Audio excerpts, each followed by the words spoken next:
Today, I'm going to talk about myself, and I'm a trauma survivor of extreme trauma, and so I'm going to refer to things that are just really disturbing. So if you don't feel equipped to hear it, don't. And if you do, just stop it when you need to, breathe, and, take care of yourself. Don't just mindlessly listen. Welcome to Your Kids Don't Suck. Parenting's hard, you don't know what to do. You're blaming your kids, but it's probably you. You love your kids and that you can trust. Just remember, your kids don't suck. Welcome to Your Kids Don't Suck, cultivating closeness with your children through non-coercive conscious parenting. We're your hosts, Cara Tedstone and Rythea Lee. Let's dive in and grow together. Here at Your Kids Don't Suck podcast, I usually share the time and space with Cara Tedstone, but she just had a beautiful, amazing little baby, and she's taking care of her baby and her family, so I'm doing this alone.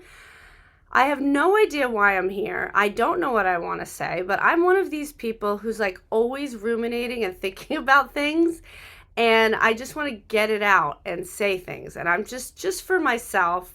I'm kind of talking to myself. All right, just for myself, I want to say I don't ever have to publish this. I don't ever have to publish the visual of it. I could just have it by audio. I can cut out parts I don't like. I could decide I don't want to publish any of it. I don't have to be perfect. I don't have to make sense. I don't have to hold back.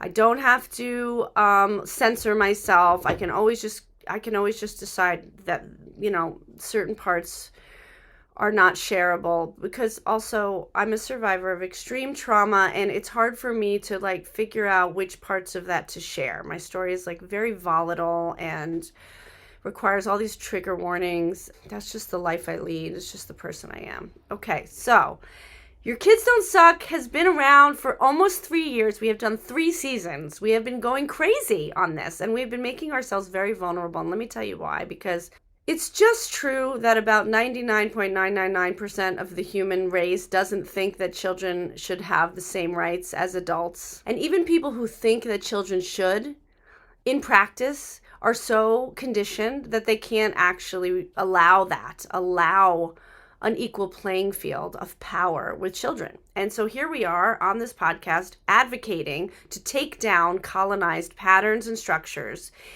in our minds, in our homes, in our personal process, in our families, in our partnerships, and especially with our children. And, most people who would listen to the podcast would just be like, these people are nuts. They make no sense. This is insane. You have to control children. You have to tell them what to do. You have to mold them. You have to mold children. You have to teach them right for wrong. You have to give them boundaries and limits. You have to you have to give them good values, and so we have spent all this time and all these episodes interviewing people, interviewing guests from different walks of life who are stepping into this path. And everything we do and everything we share is under the umbrella of Vivek Patel, who is the creator of non-coercive collaborative parenting. And he has developed this work and this thinking over 30 years. And just miracles of miracles. I found him online, and now he's one of my close friends. I mean, that's how the internet is so miraculous, and I'm so grateful to be a part of it. And the same thing happened with Cara. She found me. She said, we got to do this podcast. I was like, sure. And now we're very, very close friends. And the three of us, me, Cara, and Vivek, have a WhatsApp group, and we are constantly talking with each other about our children, our parenting, our work in the world, other creators, and politics, and everything. We're just we're like a 3-person support group, and that is what it takes to stay on the non-coercive collaborative path. I am noticing that just looking at the camera is so exhausting. Okay, I think I'm going to change my strategy. Okay. By the way, I am a middle-aged woman. I am middle of my life, hopefully. If all goes well, this is the middle of my life. I'm not 21, I'm not 25, I'm not 36, I'm not 42, I am 56, or I'm 57. I'm not sure, I'm pretty sure I'm 56. I'm 56 years old. And I have a dream, and my dream is to graduate from misogyny in my own consciousness in this lifetime. So when I have to look at myself, I have to remember that it is okay to age. Jesus fucking Christ, it's okay to age. I'm aging. This is me aging. Jeez, poor women and people who are indoctrinated. It's so sad for us that we have to deal with this fucking misogynistic, lookist, fucking sexist crap. Ugh. Okay, so I don't know what I want to talk about. I kind of feel like I want to talk about parenting, because here we are, and I'm deep in my parenting journey. And on the other hand, it's a really weird time because my kid doesn't really want me to talk about her anymore. So I have to be very general when I talk about parenting. I can't really talk about specifics, which is fine because I respect her privacy deeply. So when I give examples, it just makes it a little trickier. So here I am. I'm a content creator. I make content about parenting. I make videos. I make a podcast. And I also make videos and do, newsletters and writing about healing from trauma. And I'm a therapist of 30 years. I do parts work, which is working with people's inner parts. And I'm a trauma specialist. And I'm also an artist. So I also make videos. I also make bad art videos. And I'm calling them bad art videos because I'm not trying to be good. I'm just trying to express myself, and then I share them, and I'm willing for them to be bad. I don't even know if they're bad. People are always like, this isn't bad. But when you make them, that you have to be willing for it to be bad, and that gives permission to just do it, which is what I'm trying to do, and I am doing. And I'm also modeling for people that you don't even have to think you're an artist. You don't even ever have to have made art in your life to express yourself. How can anybody get through this time without really figuring out what they think and feel and expressing it? Jeez. To be a extreme trauma survivor during this time, how to explain what is it like to be me? To have lived through the kind of trauma that no one believes or talks about. Really extreme trauma, and yet to be a person who's walking and talking and eating food, cleaning my house, parenting my beautiful child, having a partnership, being a therapist, being visible. I wonder what it's like for people who are uneducated or just not exposed to extreme trauma to understand how somebody could live through that and still be functional. And there are millions. I think there's millions of us. I don't know how other people do it. I know a lot of people don't do it. Most people are trauma survivors, and they don't face it because they can't. They can't face it, and they don't face it. I didn't remember my abuse. I didn't remember that my parents sexually abused me and trafficked me. I didn't start remembering till I was 24, and the only reason I started remembering is because this other person contacted me who had lived with my family, and she told me that she had been sexually abused by my father for many years. And when she told me, I had a kind of a what felt like kind of like having a stroke, I swear. I mean, I don't know what it feels like to have a stroke, but I felt like an explosion in my brain, and I started having flashbacks right away, and then they never stopped since that day. And it just got worse and worse. The level of trauma got worse and worse in terms of what I remembered, and just, it started with incest, and it led to trafficking and group abuse, being abused in large groups of people. And now, here we are in February of 2026, and the Epstein files, the more of the Epstein files were just released a couple of days ago.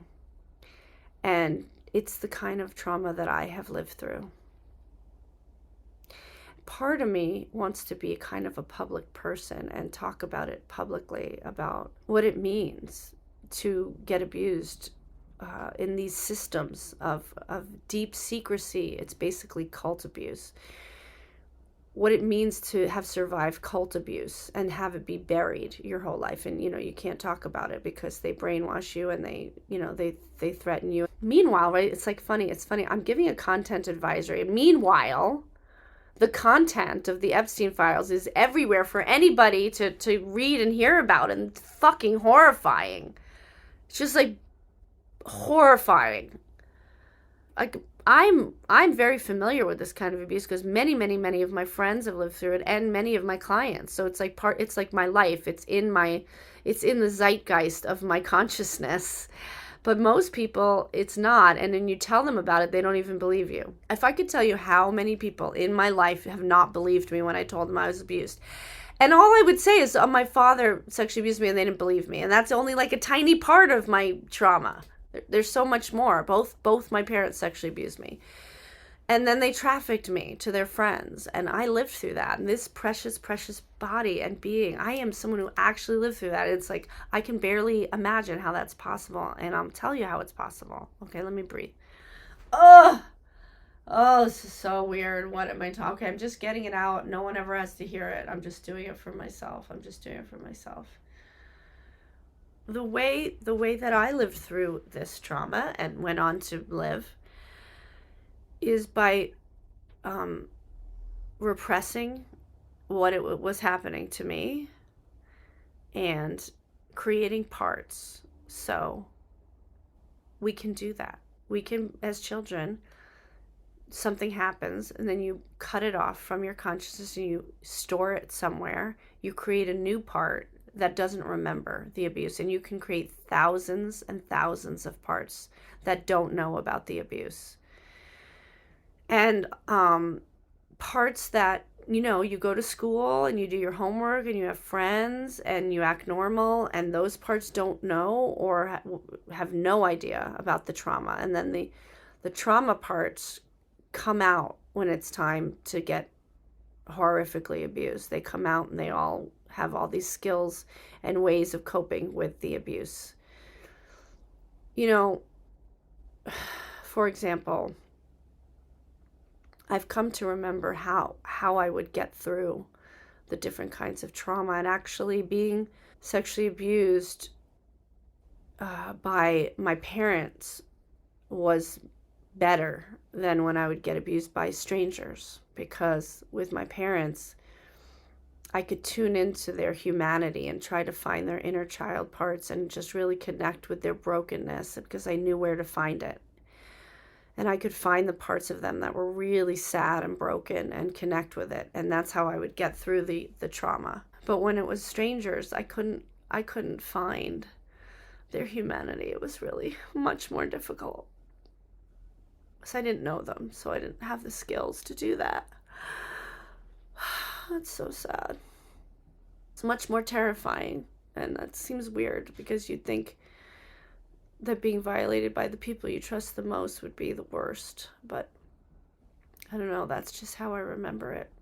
Because little children have to make sense of what's happening, and so this is how I made sense of it, as I would connect to their broken parts and their abused parts, my parents. And it's that crazy, strange thing where now I'm really great at helping everybody's broken parts, right? Because I was trained from the time I was born to do that. Now I'm like Olympic level helper of people's broken parts. And that doesn't mean I think I should have been abused. You know how people say, oh, if you weren't abused, you wouldn't be who you are today. And I'm like, that's fine. I would be happy with that. I would be happy to be a superficial person who had loving parents. That'd be great. And maybe I'd be an accountant. Fine, let's do that. I hate when people say that. That's so fucking annoying. It's like total spiritual bypass.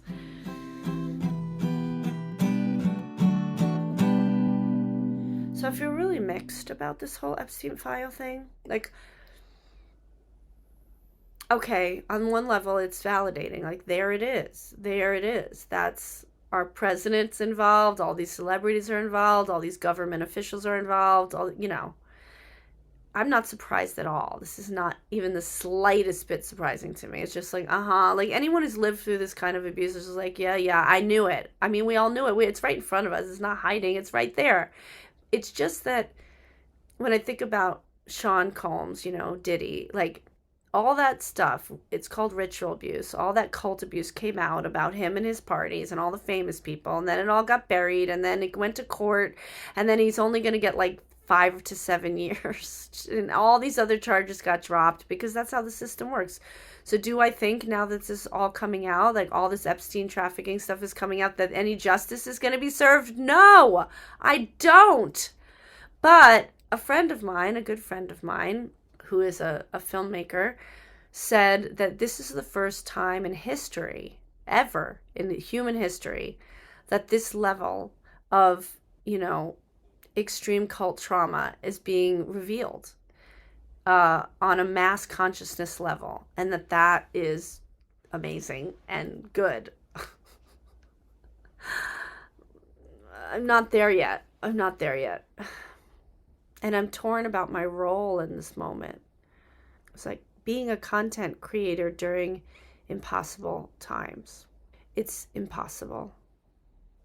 Being alive right now feels impossible. Getting through the day feels impossible. And yet, I am a parent and I need to be present. So I have to take care of myself. I have to attend to my body. I have to attend to my mind and my psyche and my health. And I have to be present emotionally for my kid. Because she's going through so much. She's a teenager. She's 14.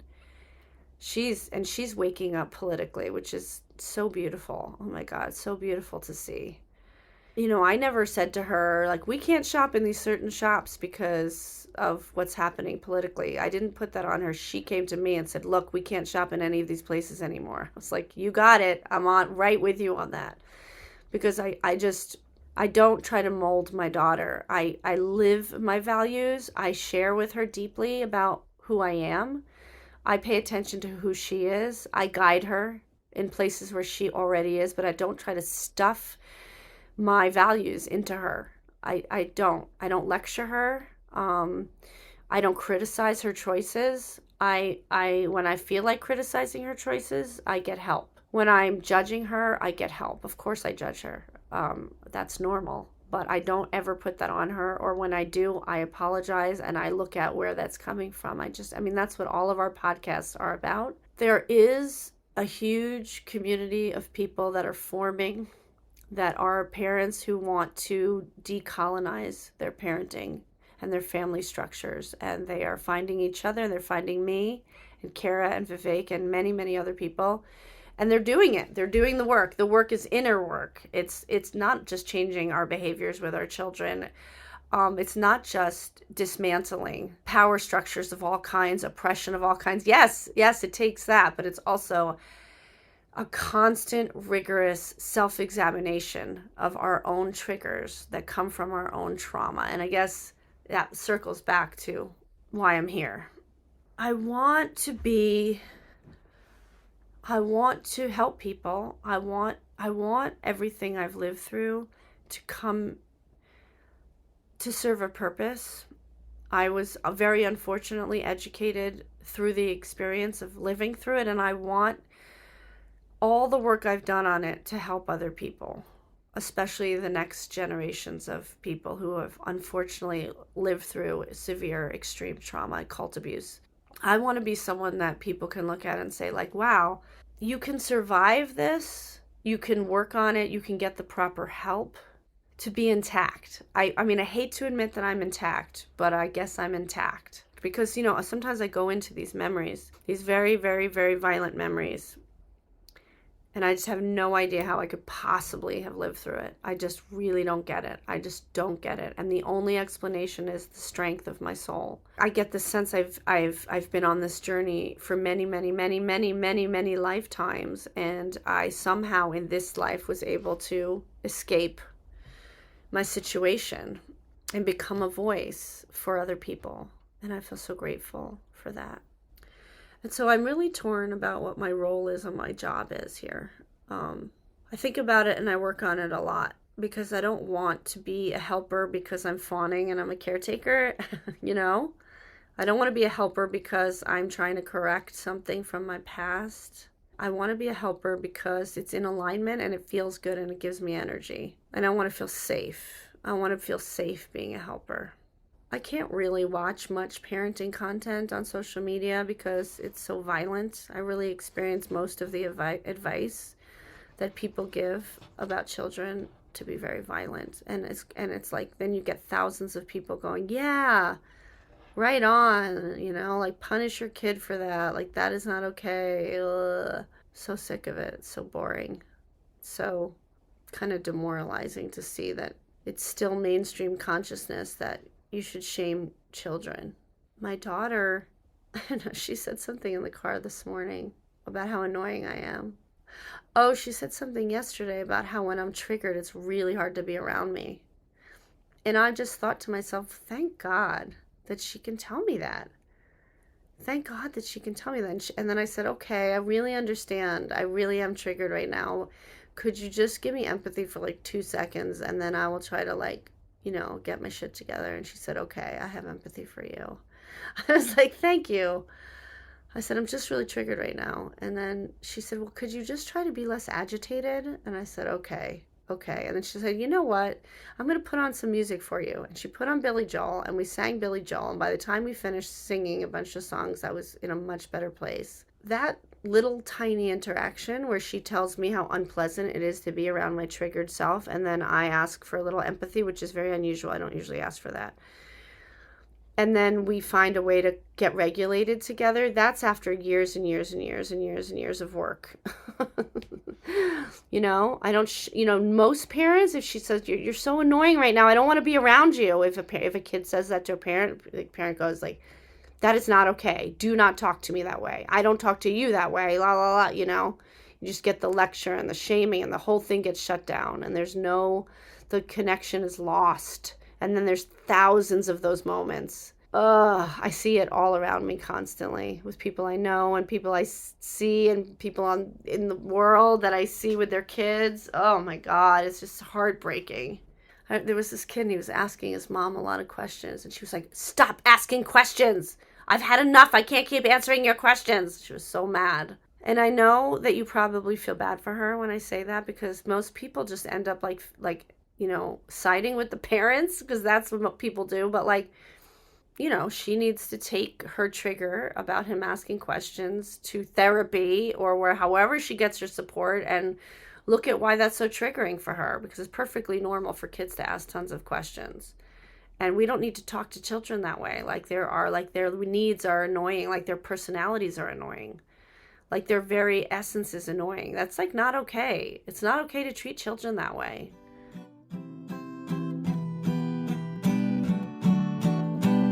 I'm going to sing you one of my songs. This is my most recent song that I sung. I hope I can remember it. When I look back at the plains of my life, I can see I'm a beautiful soul, and to love myself this much would be radical, so freaking radical. You don't know me, you think I'm a jerk, but I hold on to my intrinsic worth, and that's radical, so freaking radical. It's not cool to think that you're cool when you're living misogyny's rule. It's better to keep your head down to the ground. It's a fact that I'm cute and I'm smart, and I make lots of performance art, and that's radical and weird. When I die, I know I'll be proud. Broke the cycle and did it out loud, and that's radical, painful and radical.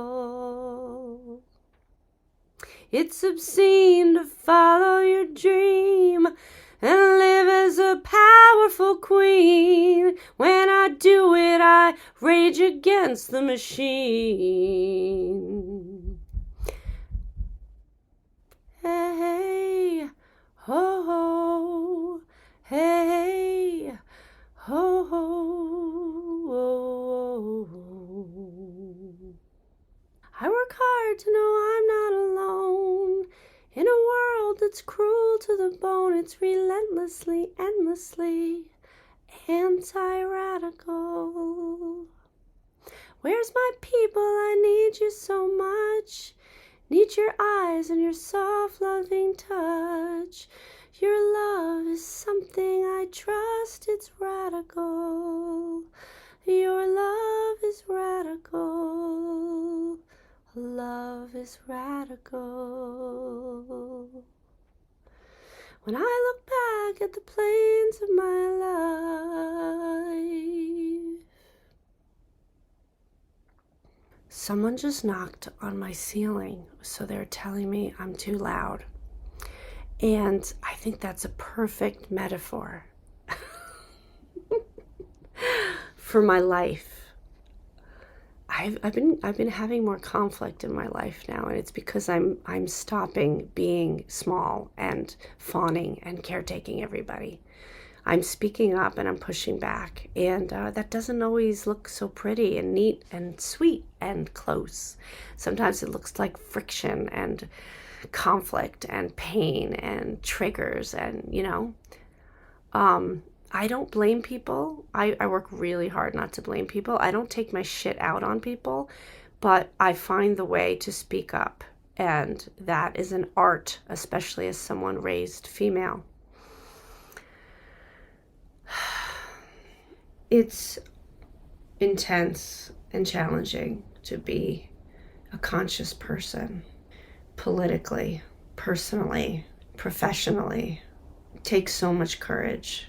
And we're living through times, and it's getting worse, of course, where speaking up is becoming more and more dangerous. And so I have to really use my intuition. I don't know how controversial it is to say that children have equal rights to adults, but most people might say, yeah, that's true. But then you see how they treat their children, and it's not true. It's not true. And I'm not saying I'm so great. I'm saying I worked really, really hard to get here. It's like going to college. Only I live with my kids, so it's every single minute almost of the PhD program of taking responsibility for how I use my power. And I'm still in a place where stuff happens with my daughter probably every third day, where I have to go to Cara and Vivek and say, okay, I'm stuck. How do I repair? I just completely reacted to my kid, and I shamed her and told her I didn't trust her. And now how do I get back? Can I get back? Did I already blow everything? And then we all talk about what I can say, what I can do. And then I do a repair process with my kid, and it always goes well. It pretty much always goes well. And if it doesn't go well the first time, it goes well the second or third time. And, recently I had to say to her, honey, you remember that talk we had? I remember how annoying I was. And she'll go, yes, you were very annoying. And I said, I'm really sorry. I was quite triggered. And I said things that I didn't mean. Here's the things I said. And then I'll tell her, and I'll say, the truth is, I do trust you. I do trust your path. And I do want to guide you and help you, but I'm also really do trust your choices. And she said, yeah, I think that, she was reflecting that I think that you got really hurt around that thing. The thing I'm not going to tell you, but like something she lived through. And I said, yeah, I did get hurt in that place. So she's also learned that I'm a person with trauma who's, sometimes really reacting to my own trauma. Isn't that amazing that she knows that sometimes when I say certain things, it's because of my own trauma? That's like really important for our kids to know that. And we have to do it without asking them to take care of us, right? So that's a very delicate and tender thing to keep an eye on. I certainly don't talk to my daughter about my problems. I don't tell her details about my childhood at all unless she asks a very specific question. I have very strong boundaries. I have therapists, and I co-counsel, and I have friends, and I have all these creative practices to talk about my trauma that are not my daughter. And yet, she knows I have PTSD. When I've apologized, I've explained, I'm dysregulated. I'm not in my body. I just said things I don't mean that are not about you. Actually, they're about my parents. They're about my peers. They're, and really explain to her what it means to be triggered. And a lot of our episodes, if you go down the rabbit hole of our episodes, we talk a lot about what does it mean to be triggered as a parent, and what are the tools that we need to help ourselves with our triggers. And there's so many, there's hundreds and hundreds of different ways to help us with our triggers, to get in our bodies, to be in our bodies, to have our feelings, to know how to express our feelings, to be able to cope with our memories and our past, how to not replay our parent relationships with our people in our lives now. And we're gonna replay it. We all do. And so then how do you upgrade to healthier and healthier relationships? This is the path of self-responsibility, is to have a process. And we talk about that in the podcast a lot. I guess sometimes when I obsess about, making a video or making a podcast about my trauma, there's such a desperate need for me to be seen for all the work I've had to do to be a decent person. It's been so much work. I remember when I was a teenager deciding to have a process. I do remember that. And then I remember when I was in my 20s and I hardly had any money, my early 20s, I started to remember the abuse. I had a very strong and clear insight that I needed to spend all my disposable income on therapy. I didn't have very much money at all. My therapist was $40 a session. And I really hardly had any money. And I just realized that I had no quality of life if I didn't have therapy. So I just started spending all my money on mental health support. I started going to 12-step groups.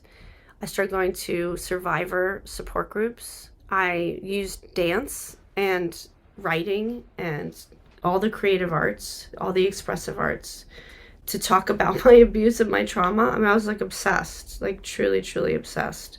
And I think that was the best decision I ever made. I mean, I have some clients who are older who are just starting now. And they're like, damn, I wish I'd started younger to like really look my trauma in the face and get the help that I needed. I wish I had started younger, because facing our trauma, it's like freeing all your frozen parts.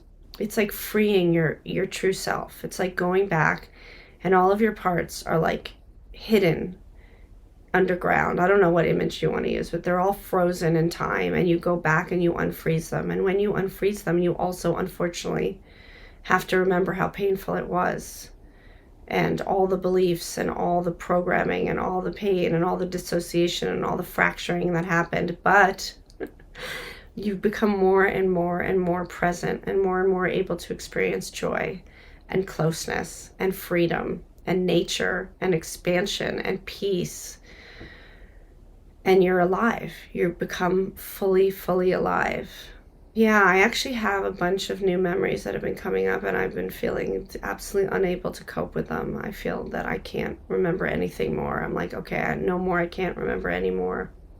But then I just keep working at that place that says, if I remember this, I will absolutely die. I will absolutely lose my mind.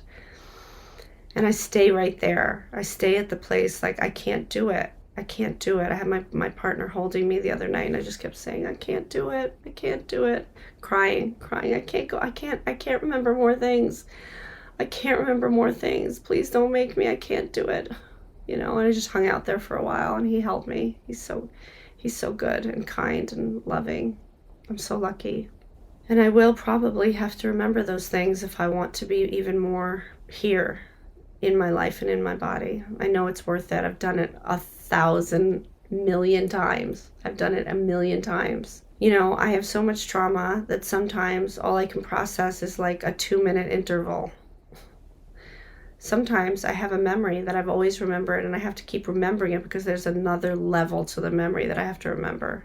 I have hundreds and hundreds and hundreds of sexual abuse memories, and sometimes I have to remember a piece of it again because I have to remember where I hid in my body, or where I went in my psyche, or how, like recently I've been remembering how I would hide my light so that my father couldn't come get it. He would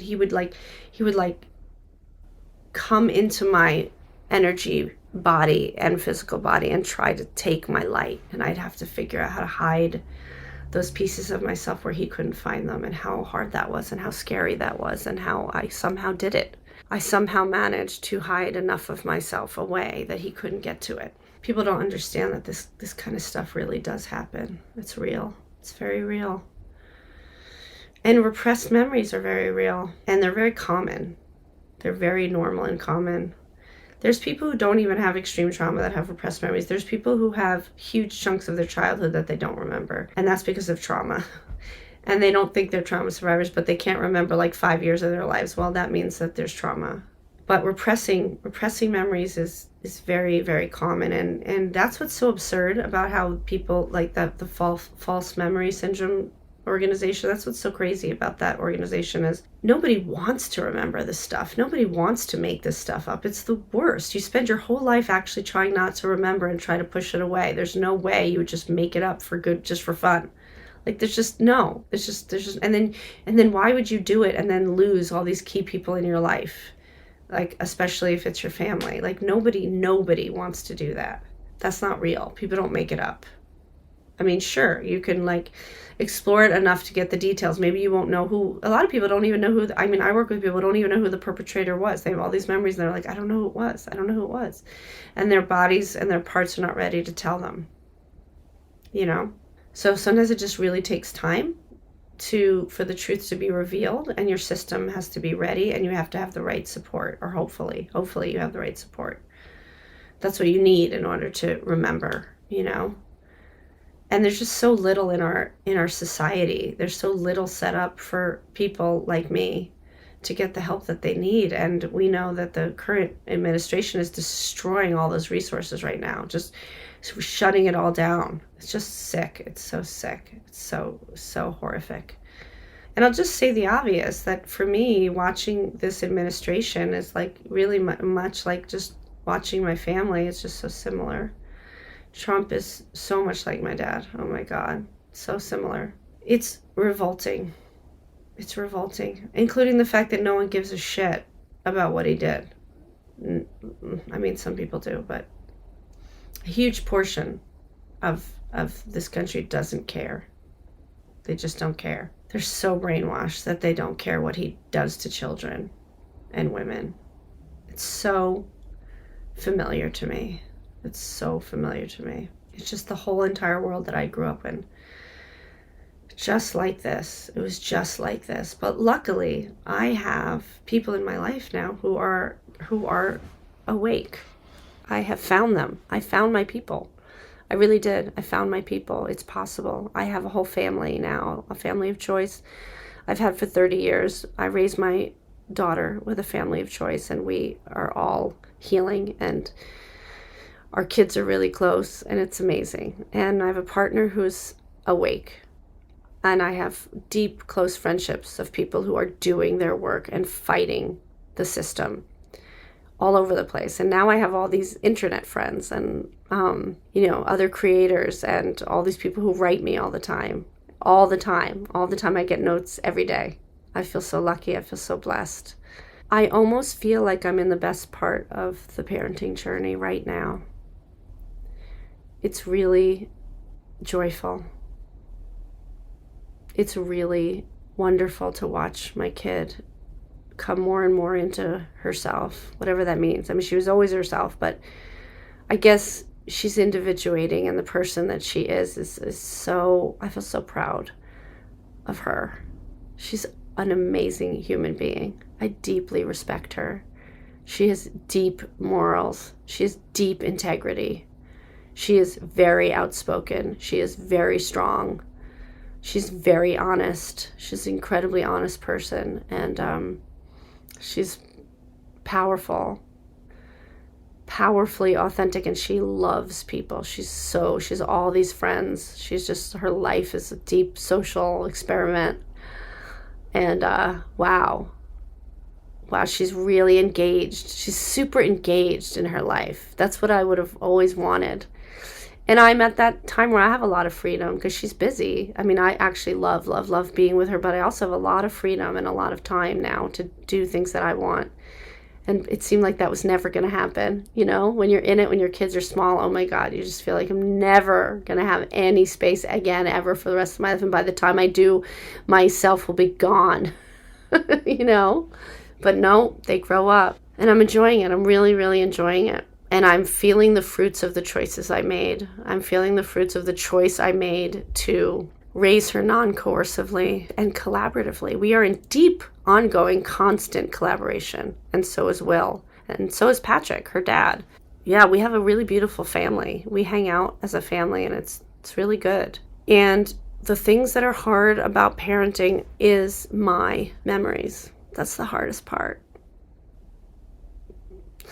It's really hard, you know. I'm just so scared of her getting hurt. I'm so scared of not protecting her. I'm so scared of people taking advantage of her.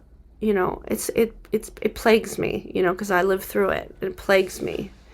And then I have to keep reminding myself that I'm right next to her. And I never had that, you know, I never had that. I'm right next to her. I know what's happening. I know where she is every day. I know what she does with her life. I'm right there. And she reaches for me when she needs me. I never had that.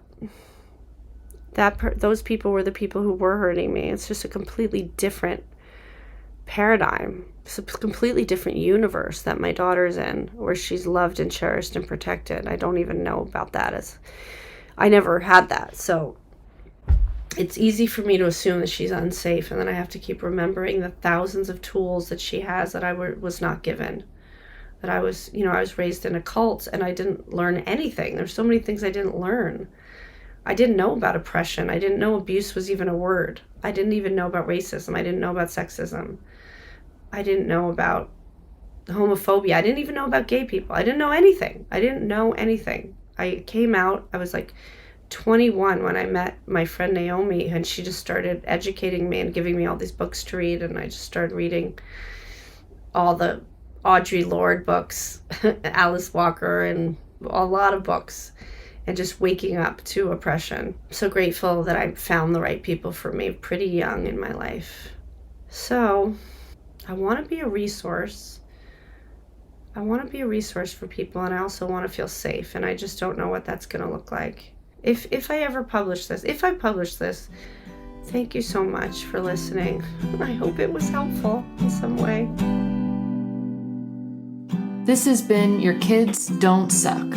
You can find me, Cara Tedstone, at www.caratedstonetherapy.com and on Instagram at Cara Tedstone Therapy. On my website, you'll find links to recommended readings and a link to my Reparenting with Mindfulness workbook, available now on Amazon. You can find me, Rythea Lee, at www.rythea.com. That's RYTHEA.com. There you'll find published books, articles, and music, and parenting videos. Also, I'm on TikTok at Rythea Lee, on Instagram at Rythea Lee. You can book parent mentoring sessions with me through my website. And also I have an Advice from a Loving Bitch YouTube show that helps people heal self-hatred, and that's rythea.com/advice. It is important and essential to put our voices, Rythea and Cara, in a context. We are two white, cisgendered, straight, middle-class women living with financial and societal privilege. Because of this, our perspectives are limited and do not reflect the realities of all of our listeners. This podcast will feature guests with expertise around conscious parenting who differ in race, class, abilities, sexual orientation, and histories from us, to broaden the conversation and reflect the lives of as many people as possible. 25% of the proceeds of this podcast will go to creators of color who have been mentors and influences on our work and in our growth as parents. If you like our show, please subscribe and stay tuned for more conscious parenting advice and insights. And check out our link tree at linktr.ee/yourkidsdon'tsuck to donate and connect with us.